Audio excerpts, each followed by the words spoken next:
প্রিয় ছাত্রছাত্রীবৃন্দ, তোমাদের সকলকে আমার চ্যানেলে স্বাগত। তো আগের ভিডিওতে স্পিড, টাইম অ্যান্ড ডিস্টেন্সের ওপর আমি কিছু শর্ট ট্রিক্স তোমাদের দেখিয়েছিলাম প্রবলেম সলভ করা। তো আজকেও দেখাবো কিছু বেসিক আইডিয়ার ওপর সিম্পল ট্রিক্স, তাতে দেখবে এবং কিছু এক্সাম্পল দিয়ে আমি দেখাবো কয়েক সেকেন্ডের মধ্যে কিভাবে ম্যাথমেটিক্সের প্রবলেমগুলো সমাধান করা যায়। কেমন? তাহলে বেশ শুরু করা যায়। দেখো,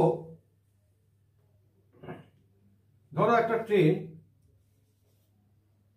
এম মিটার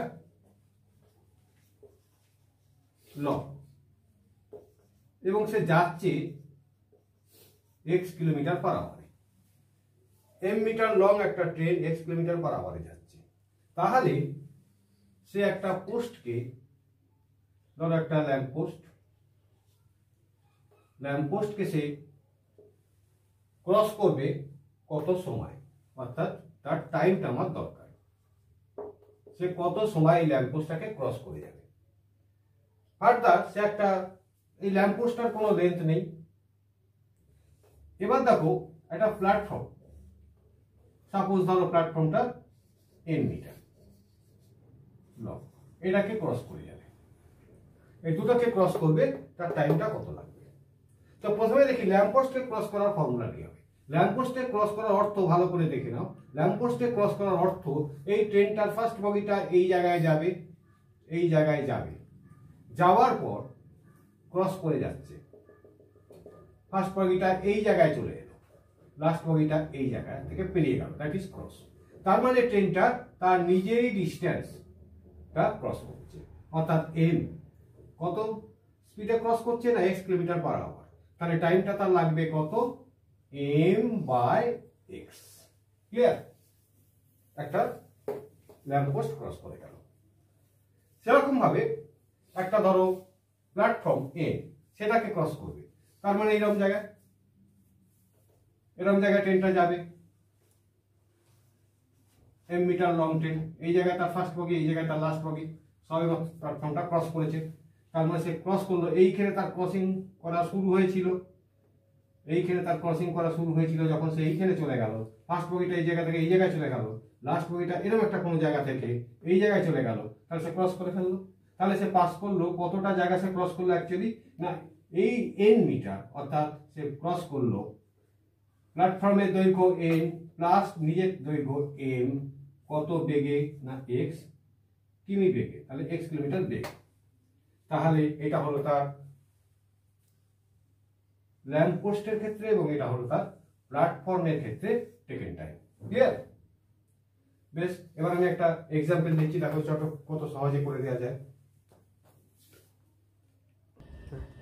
দেখো বোর্ডে একটা অঙ্ক আছে, বলছে এ train 120 meter long is running with a speed of 72 km per hour. How many time it will take to cross a lamppost and to pass a platform 300 meter long? অর্থাৎ দুটো অংশে জানতে চেয়েছি যে একটা ল্যাম্পপোস্ট আছে, সেটাকে 120 মিটার লম্বা একটা ট্রেন 72 কিলোমিটার পার আওয়ার স্পিডে গেলে কতক্ষণে ক্রস করবে। আর একটা প্ল্যাটফর্ম আছে, সেকেন্ড পার্টটাই জানতে চেয়েছে, যেটা 300 মিটার লং, সেটাকে ওই ট্রেনটা কতক্ষণে পাস করবে। দেখো কয়েক সেকেন্ড লাগবে অঙ্কটা করতে।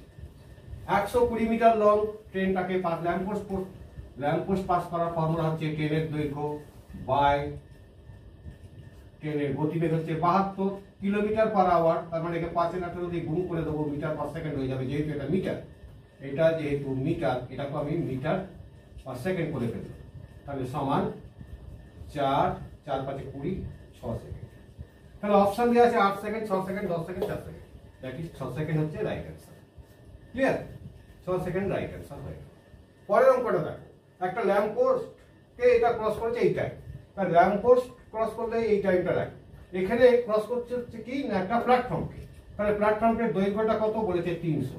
তো প্ল্যাটফর্মে ক্রস করার অর্থ আমি আগেই বলেছি, প্ল্যাটফর্ম প্লাস ট্রেনের দৈর্ঘ্য। ট্রেনের দৈর্ঘ্য 120 ডিভাইডেড বাই ট্রেনের গতিবেগ 72 কিলোমিটার পার আওয়ার। একে 5 দিয়ে 18 দিয়ে গুণ করে দেবো, যেহেতু এটা মিটারে আছে, সমান 420 বাই 20, তার মানে 21 second. 21 second, 20 second, 15 second, 25 second. Correct answer is 21 second. দেখো এখনো 20 সেকেন্ড হয়নি, দুটো অঙ্ক হয়ে গেল। হয়েছে? এবার চলে যাব পরের কনসেপশনে। পরের কনসেপশনটা আপেক্ষিক বেগের উপর। তো আগের ভিডিও আমি দেখিয়েছিলাম যে দুটো গতিশীল বস্তুর যদি x1 x2 বেগ হয়, তাহলে একজনের সাপেক্ষে আরেকজনের আপেক্ষিক বেগ কিভাবে বার করতে হয়। না, একজনকে আমি স্থির করে দেবো, অর্থাৎ ধরো এটাকে স্থির করে দেবো, মানে x2 বেগ কল্পনায় যোগ করে দেবো, তাহলে a কল্পনায় অনুযায়ী দাঁড়িয়ে যাবে। তাহলে এখন এর গতিবেগ a থেকেও মাইনাস করে দেবো x2, এই যাচ্ছে, কিন্তু আমার কল্পনায় এই আমি যেহেতু দাঁড়িয়ে গেছি, তাহলে আমার কল্পনায় দাঁড়িয়ে যাবে x1 মাইনাস x2, এটার আপেক্ষিক বেগ। তো এটা হচ্ছে একই দিকে যাওয়ার ক্ষেত্রে আপেক্ষিক বেগ। যদি উল্টো দিকে যায়, অর্থাৎ এই দিকে যাচ্ছে, এই দিকে যাচ্ছে, পরস্পর উল্টো দিক থেকে অপোজিট সাইড থেকে যাচ্ছে, তাহলে এটা x1 এটা x2, তাহলে আপেক্ষিক বেগটা কি হবে? এই দিকে x2 এ দাঁড়িয়ে গেল, এই দাঁড়িয়ে গেল, এই বেগটা এর সঙ্গে যোগ করে দেবো এইদিকে x2, তার মানে এর সাপেক্ষে আপেক্ষিক বেগ হয়ে গেল x1 প্লাস x2। তাহলে একই দিকে গেলে আপেক্ষিক বেগ হবে x1 মাইনাস x2, যেখানে x1 গ্রেটার দ্যান x2। আর যদি উল্টো দিকে যায় অপোজিট সাইড, তাহলে হবে x1 প্লাস x2 আপেক্ষিক বেগ।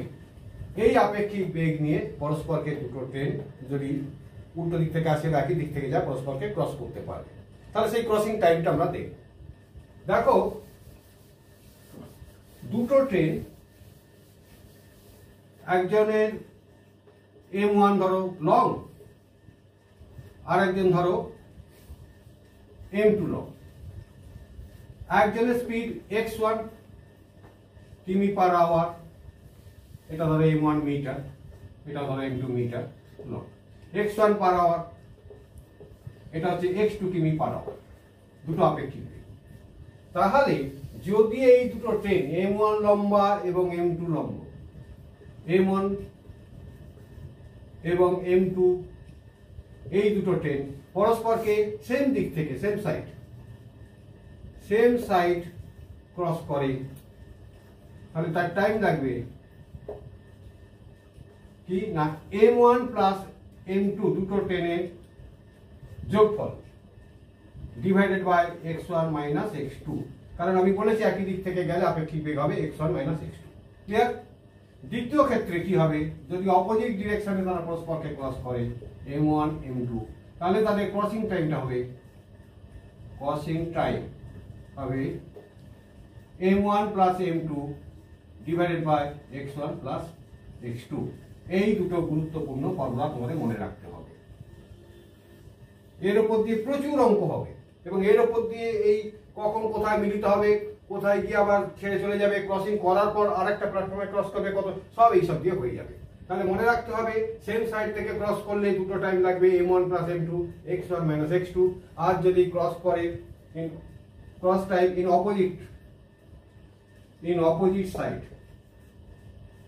অপোজিট সাইড থেকে যদি ক্রস করে, তাহলে এই টাইমটা তাদের লাগবে। ক্লিয়ার? পরিষ্কার? এবার তাহলে আমি তোমাদের একটা এক্সাম্পল দিয়ে দেখাচ্ছি যে কত সহজে অঙ্ক চলে আসবে যদি আমি এইগুলোকে মনে করে রাখতে পারি। ওকে, দেখো বোর্ডে একটা অঙ্ক আছে। 2 trains 130 meter long with speed 90 km per hour and 110 meter long another train with speed 54 km per hour.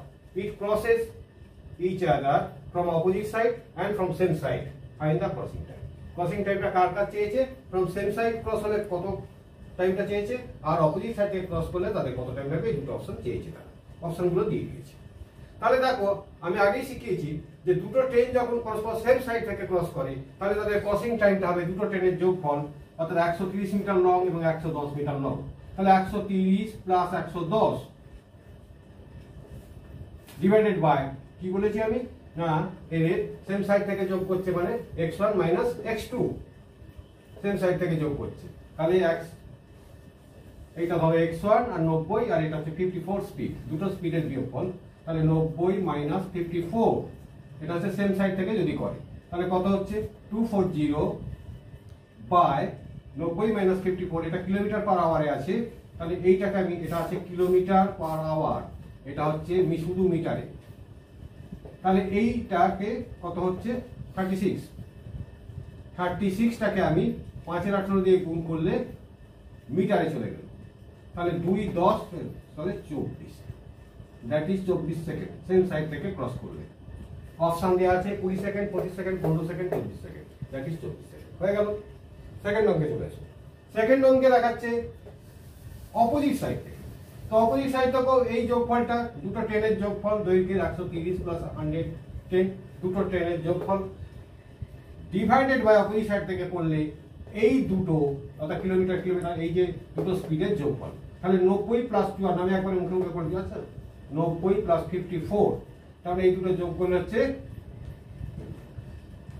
এটা কিলোমিটার পার আওয়ারে আছে। তাহলে এটা হচ্ছে 130, 210 মানে 240 মিটার বাই এটাকে আমি করে দেবো কিলোমিটার পার আওয়ার ইন্টু 5-18, তাহলে কবে এটা মিটার পার এতে চলে আসবে, সেকেন্ডে চলে আসবে। তাহলে দেখো এটা হচ্ছে কত, 90 আর 54 144 ইন্টু 5/80, ক্লিয়ার?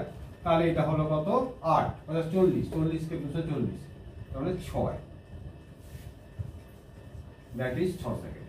তাহলে অপোজিট সাইড থেকে ক্রস করলে তাদের ক্রসিং টাইমটা হচ্ছে 6 সেকেন্ড। হয়ে গেল। দেখো 10 সেকেন্ডের সময় লাগলো না, দুটো অঙ্ক হয়ে গেল, ক্লিয়ার? চলে যাব পরের কনসেপশনে। দেখো বোর্ডে এই অঙ্কটা লক্ষ্য করো, এখানে বলছে দুটো train started to running at the station at the same time from two station, অর্থাৎ দুটো স্টেশন থেকে দুটো ট্রেন ছাড়ছে at the same time এ কত, 3600 কিলোমিটার অ্যাপার্ট দুটো স্টেশন, অর্থাৎ 3600 কিলোমিটার দূরে দুটো স্টেশন। এই একটা ধরো স্টেশন এ আর এটা হচ্ছে স্টেশন বি, এই দুটো স্টেশন 3600 কিলোমিটার দূরে আছে।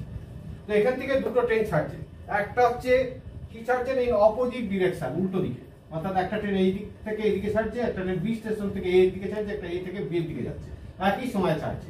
একজনের ভেলোসিটি বলছে 105 কিমি পার আওয়ার, একজনের বলছে 75 কিমি পার আওয়ার। হয়েছে? আমরা দেখতে জানা কি জটিল জটিল মনে হচ্ছে, দুটো স্টেশন থেকে দুটো ট্রেন দু রকম বেগ নিয়ে উল্টো দিকে যাচ্ছে, পরস্পরের দিকে যাচ্ছে, তাদের মধ্যে দুটো স্টেশনের মধ্যে দূরত্ব 3600 কিলোমিটার। বলছে তারা ছাড়ার পর কতক্ষণ পরে দুজনে মিলিত হবে, কতক্ষণ পরে তারা দুজনে মিট করবে। হয়েছে?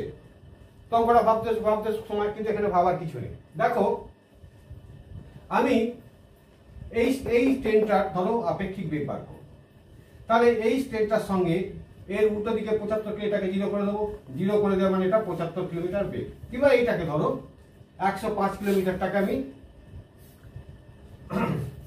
এইটা সাপেক্ষে এটার আপেক্ষিক বেগ বা এটা সাপেক্ষে এটার আপেক্ষিক বেগ বার করব।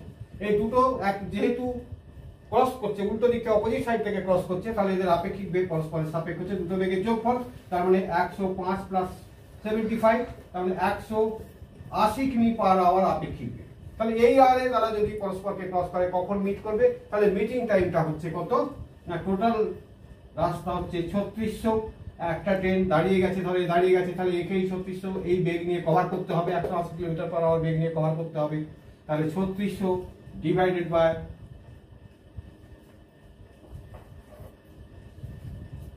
তাহলে তাদের মিটিং টাইমটা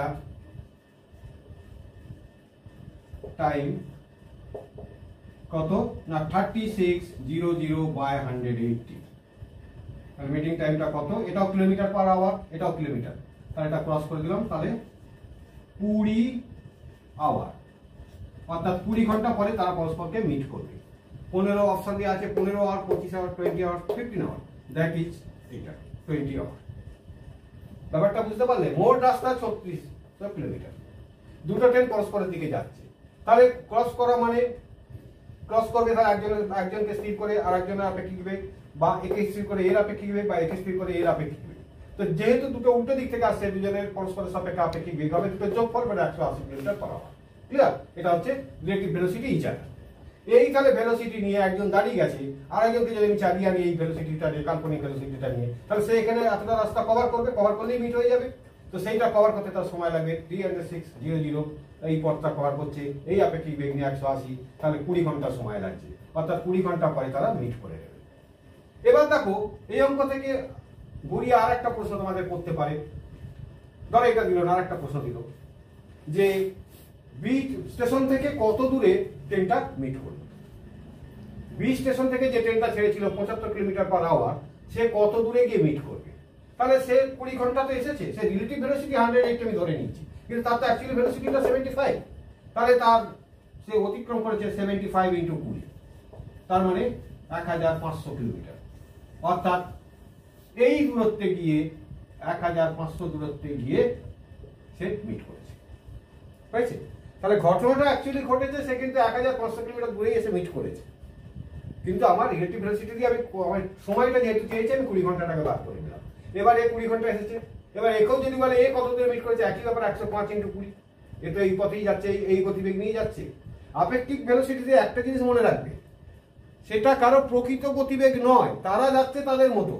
তুমি কল্পনা করে নিচ্ছ যে তোকে দাঁড় করিয়ে দিলাম তো তুই যাচ্ছিস কতই দেখি, এইটা মাথায় রাখবে। ফলে 20 ঘন্টা তুমি আপেক্ষিক গতিবেগ দিয়ে অঙ্কটা বার করলে 20 ঘন্টা পরে মিট হলো, তারপর তুমি আপেক্ষিক গতিবেগ দিয়ে 20 ঘন্টা ইন্টু 20 করে বলছে সে এতটা দূরে গিয়ে মিট করবে। না, সে যাচ্ছিল 75, সে 75ই যাবে, সে তোমার কথা অনুযায়ী যাবে না। কিন্তু তুমি কল্পনা করে নিলে তাকে যে তুই 180তে যাচ্ছিস, তাহলে আমার 20 ঘন্টা উত্তরটা আমার বেরিয়ে গেল। এবং তুই তো যদি 75-এ যাস, তাহলে 75 ইন্টু 20 তুই কত দূরে গিয়ে মিট করবি সেটা আমি বলে দিতে পারি। হয়েছে। শেষ আর একটা থিওরি, আর একটা কনসেপশন তোমাদের ক্লিয়ার করে দেবো এবং একটা অঙ্ক দেখাবো, দিয়ে আজকের লেকচার শেষ করবো। দেখো, এতক্ষণ তোমরা তো ট্রেনে যাতায়াত করছিলে, ট্রেনের গতিবেগ নিয়ে, এবার একটু নৌকায় যাতায়াত করে দেখা যায় নৌকার কেসগুলো কি হয়। বোট নৌকার কেস ট্রেনের গতিবেগের মতো এত কমপ্লেক্সিটি নেই, একবারে সোজা। কিরকম? বোটের ক্ষেত্রে আমি শুধু গতিবেগ হিসাব করবো দু ক্ষেত্রে। একটা নৌকা যখন নদীতে যায়, তোমরা নিশ্চয়ই খেয়াল করেছো, হয় সে স্রোতের দিকে যাচ্ছে, নয় সে স্রোতের বিপরীতে যাচ্ছে, আর নয় নৌকাটা স্থির জলে যাচ্ছে। সাধারণত নদীতে স্থির জল হয় না, হয় তাকে স্রোতের দিকে যেতে হবে, নয় স্রোতের বিপরীত দিকে যেতে হবে। ক্লিয়ার? আর অনেক সময় যদি তুমি কল্পনা করে নাও, হ্যাঁ স্থির জলে যায়, সে হতে পারে নৌকার বেগ সে স্থির জলে।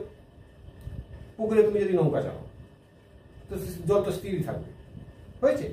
তাহলে স্থির জলে নৌকার বেগ হবে না যে তা না, হবে।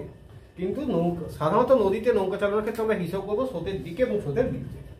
তো স্রোতের দিকে এটাকে আমরা ইংরেজিতে বলি ইন ডাউন স্ট্রিম।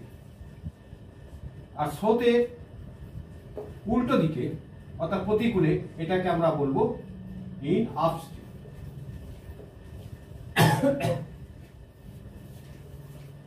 ধরো এটা স্রোত, এর দিকেই নৌকাটা যাচ্ছে, তাহলে এটা ডাউন স্ট্রিম। এইটা স্রোত, এর বিপরীত দিকে নৌকাটা যাচ্ছে, দ্যাট ইজ আপস্ট্রিম। ক্লিয়ার? এটা যদি নৌকা হয়, হয়েছে।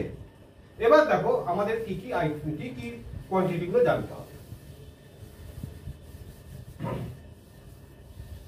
আমরা জানবো নৌকাটা স্থির জলে, এতক্ষণ বলছিলাম যে নদীতে যায় না, কিন্তু আমি ধরে নেবো নদীতে স্থির জল আছে।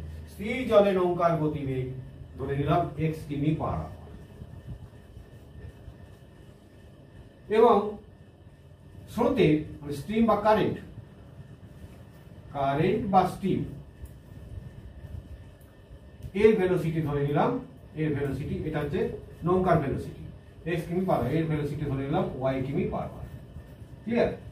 তাহলে আমি ধরে নিচ্ছি নৌকার গতিবেগ x কিমি পার আওয়ার, কারেন্টের ভেলোসিটি y কিমি পার আওয়ার। তাহলে ইন ডাউন স্ট্রিম অর্থাৎ স্রোতের অনুকূলে নৌকার x কিমি y কিমি, এটা হচ্ছে x কিমি পার আওয়ার, y কিমি পার আওয়ার। এটা হচ্ছে কি কারেন্ট, আর এটা হচ্ছে কি ফিক্সড এতে নৌকার ভেলোসিটি, বোটের ভেলোসিটি, আর এটা হচ্ছে কারেন্টের ভেলোসিটি। উল্টো দিকে কারেন্টের ভেলোসিটি, বোটের ভেলোসিটি, এটা হলো ধরো কারেন্ট, বোটের ভেলোসিটি x, কারেন্টের ভেলোসিটি ধরো y। হলো? তাহলে এইখানে নৌকার টোটাল বেগটা কত হবে, অর্থাৎ টোটাল স্পিড স্রোতের in down stream speed, the speed of boat কি হবে স্রোতের অনুকূলে যাচ্ছে মানে দুটো বেগের যোগফল x প্লাস ওয়াই কিমি পার আওয়ার। এখানে কি এখানে হচ্ছে ইন আপস্ট্রিম কি হবে না এইদিকে আমার গতিবেগটাকে নৌকার গতিবেগটা x তাকে বাধা দিচ্ছে y, তাহলে তার ঠেলে নৌকাটা যাচ্ছে, তাহলে নৌকার গতিবেগ নিশ্চয়ই বেশি আছে, x নিশ্চয়ই x y চেয়ে বেশি, নাহলে যেতে পারতো না এইদিকেই চলে আসতো। তাহলে সে কত বেশি না এইদিকে বেশি কারেন্টের ওই বোটের স্পিড হবে in the upstream the speed of boat হচ্ছে কত না x মাইনাস ওয়াই কিমি পার আওয়ার। একবারে মোস্ট ইজি ব্যাপার, স্রোতের অনুকূলে বেগ x প্লাস ওয়াই কিমি পার আওয়ার, স্রোতের প্রতিকূলে বেগ x মাইনাস ওয়াই কিমি পার আওয়ার হয়েছে। তাহলে এই দুটো আমার জানা হয়ে গেল যে ইন ডাউনস্ট্রিম বোটের স্পিড কত হবে, ইন আপস্ট্রিম বোটের স্পিড কত হবে। এখন অনেক অঙ্কে শুধু ডাউনস্ট্রিমের ভেলোসিটি আর আপস্ট্রিমের ভেলোসিটি দিয়ে দিল, দিয়ে বলবে বোটের ভেলোসিটি কত, কারেন্টের ভেলোসিটি কত। তো সেটাও খুব ইজি ব্যাপার, তুমি যদি অঙ্ক কষে কষতে চাও একটু সময় লাগবে। একটা ছোট্ট ফর্মুলা আছে, সেটা আমি লিখে দিচ্ছি, তোমরা নোট করে।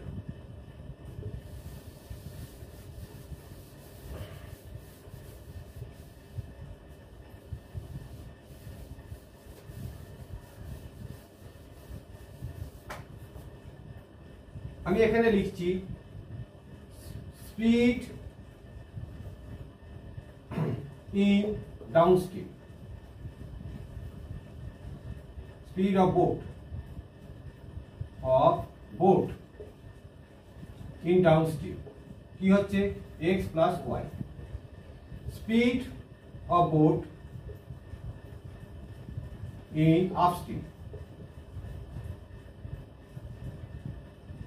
কি হচ্ছে x মাইনাস ওয়াই। এই দুটো স্পিড হয়েছে। এটা ধরো কিলোমিটার পার আওয়ার হলো। তাহলে এইটা হচ্ছে ডাউন স্ট্রিমের স্পিড, এটা হচ্ছে আপ স্ট্রিমের স্পিড। এটাকে আমরা বলি ডাউন রেট, ও অনেক সময় বলি কোথাও কোথাও বলা হয় এটাকে ডাউন রেটও বলা হয়, ডাউন রেট, এটাকে বলা হয় আপ রেট। ক্লিয়ার? তাহলে আমাদের নৌকার স্পিড বার করার সময় কি করব, নৌকার স্পিড আমাদের এই দুটো স্পিড বলে দেওয়া আছে, নৌকার স্পিড বার করব। তাহলে দি স্পিড, এইটা ডাইরেক্ট ফর্মুলা তোমরা নোট করে নিতে পারো, স্পিড অফ বোট হলো হাফ অফ স্পিড অফ বোটটাকে ধরো x ধরে is equal to half of down rate plus up rate, অর্থাৎ এই দুটো যোগফল তার হাফ। ক্লিয়ার? এই দুটো যোগফল তার হাফ হলো স্পিড অফ দা বোট। আর একটা হয় speed of the current, speed of current y is equal to half of down rate minus up rate হয়েছে। তাহলে এইভাবে আমরা, অর্থাৎ এই দুটো স্পিড যদি আমি জেনে যাই তাহলে আমরা স্পিড জলে বোটের স্পিড এবং কারেন্টের স্পিড, এই বোটের স্পিড এবং কারেন্টের স্পিড আমরা বার করে ফেলতে পারবো। সরি, স্পিড জলে না, যেমন বোটের স্পিড ওই অবস্থায় বোট তো যাচ্ছে, তাহলে বোটের স্পিড কত এবং শুধু কারেন্টের স্পিড কত, শুধু বোটের স্পিড আমরা বার করে ফেলতে পারবো। ক্লিয়ার? তাহলে এর উপর একটা অঙ্ক দেখাচ্ছি, দেখে নাও। মোস্ট ইজি, এই জিনিসটাকে তোমরা খেয়াল রেখে দিও, তাহলে বোটের যে কোনো অঙ্ক হয়ে যাবে। ওকে, তাহলে অঙ্কটা দেখাচ্ছি, তোমরা খেয়াল করো। দেখো বোর্ডে একটা অঙ্ক আছে, বলছে a boat moves downstream at the rate of 1 কিমি in 4 minutes, অর্থাৎ স্রোতের অনুকূলে সে 4 মিনিটে 1 কিলোমিটার যায়, and upstream at the rate of 1 কিমি in 12 minutes, 12 মিনিটে 1 কিলোমিটার যায় স্রোতের প্রতিকূলে। Find the speed of the boat and the stream, অর্থাৎ কারেন্ট, স্রোতের এবং বোটের গতিবেগ বার করো। হয়েছে? তাহলে বোটের গতিবেগটা বার করার ক্ষেত্রে আগে দেখব যে ডাউন স্ট্রিমে বোটটার গতিবেগ কত, অর্থাৎ speed of boat in down stream কত। 1 কিলোমিটার যায় 4 মিনিটে, তাহলে 1 মিনিটে যায় 1/4 কিলোমিটার। ক্লিয়ার? তাহলে এটা 1 ঘন্টায় কত যাবে ইন্টু 60, তাহলে কত হবে এটা 15 kilometre per hour. Clear? Speed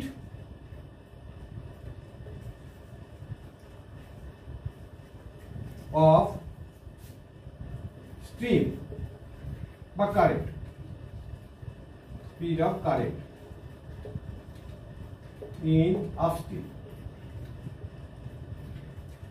sorry, speed of boat in upstream কত হবে। 1 ঘন্টায় যাচ্ছে 12 মিনিটে যাচ্ছে 1 কিলোমিটার, তাহলে 1 মিনিটে যাচ্ছে 1/12 কিলোমিটার। 12 মিনিটে যাচ্ছে 1 কিলোমিটার, তাহলে 1 মিনিটে যাচ্ছে 1/12 কিলোমিটার।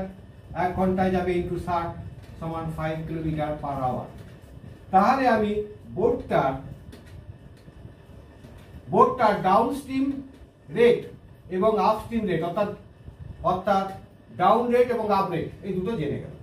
তাহলে আমার বোটের স্পিড কত হবে, তাহলে আমার বোটের স্পিড হবে স্পিড অফ বোট, ফর্মুলাটা কি না ডাউন রেট এবং আপ রেটের যোগফল ডিভাইডেড বাই 2, মানে হাফ অফটাই তো, তাহলে ডিভাইড বাই 2, তাহলে 15 + 5/2, তার মানে 10 কিলোমিটার পার আওয়ার। এটা হচ্ছে বোটের স্পিড। কারেন্টের স্পিড বা স্টিমের স্পিড অফ স্ট্রিম, এটা কত হবে down rate minus up rate divided by 2, তাহলে 15 - 5/2 সমান 5 kilometre per hour. That is answer. এবার নানা রকম অপশন দেওয়া থাকবে, তাহলে তোমার রাইট অ্যান্সারটা হচ্ছে স্পিড অফ দা বোটে বেরিয়ে গেল। ডাউন রেট আর আপ রেট যদি আমি বার করে ফেলতে পারি, ডাউন রেটটা হচ্ছে কত 15, এখানে আপ রেটটা হচ্ছে 5। ডাউন রেট এবং আপ রেট যদি আমি বার করে ফেলতে পারি, তাহলে স্পিডটা হবে ডাউন রেট আপ রেটের যোগফল ডিভাইড বাই 2, যেটা আমি ফর্মুলা দেখাচ্ছিলাম half of down rate plus up rate, অথবা half of down rate minus up rate ওই স্পিডের ক্ষেত্রে। হয়েছে? স্পিড অফ বোট আমার বেরিয়ে গেল আর স্পিড অফ স্টিমের ক্ষেত্রে বেরিয়ে গেল। দুটো ক্ষেত্রে আমাকে ডাউন স্ট্রিম আর আপ স্ট্রিম বার করতে হবে, তারপর হাফ দিয়ে গুণ করে দিলেই হয়ে যাবে। একটাতে প্রথমটা যোগফলকে 2 দিয়ে ভাগ করলে স্পিড বেরিয়ে যাবে বোটে, আর বিয়োগফলকে 2 দিয়ে ভাগ করলে স্পিড বেরিয়ে যাবে স্ট্রিমের। হয়ে গেল? তাহলে আজকের মতো ক্লাসটা এখানেই শেষ। নেক্সট দিন নেক্সট ক্লাস।